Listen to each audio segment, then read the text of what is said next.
بعض اوقات یہ ضرور ہوتا ہے کہ رمضان میں تو دے دیے، خرچ بھی ہو گیا، اب دوبارہ سے نیا خرچہ کرنا، رمضان میں پھر دے دیں گے نا، تو بیچ میں اگر اس طرح کے مواقع ملتے رہے تو کیسے ذہن بنائے اللہ کی راہ میں خرچ کرنے کا؟ رمضان المبارک کی تو ایک اپنی بہار ہے اور ایک اپنی فضیلت ہوتی ہے۔ حدیث مبارک کے اندر بھی ہے، نبی پاک صلی اللہ تعالیٰ علیہ وآلہ وسلم رمضان المبارک میں جو سخاوت فرماتے تو اس کے بارے میں ہے کہ وہ تیز چلنے والی آندھی سے بھی زیادہ تیز تھی۔ واہ واہ۔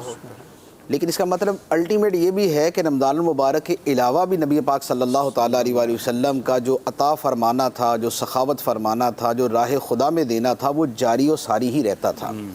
اور جتنے بھی واقعات ملتے ہیں نبی پاک علیہ الصلوۃ والسلام کے خرچ کرنے کے، جیسے مثال کے طور پہ ایک مرتبہ سرکار دو عالم صلی اللہ علیہ وآلہ وسلم کی بارگاہ میں کسی جگہ سے ایک بہت بڑی مقدار میں سونا آیا اور وہ سونے کا ڈھیر مسجد نبوی میں لگا ہوا تھا، تو نبی پاک صلی اللہ تعالیٰ علیہ وآلہ وسلم وہیں بیٹھے بیٹھے اسے تقسیم فرماتے رہے، حتیٰ کہ جب شام کو اٹھے تو وہاں پر ایک درم ایک دینار بھی باقی نہیں تھا۔ اللہ، سارا سونا تقسیم کر تو دیا۔ سارے کا سارا تقسیم کر دیا۔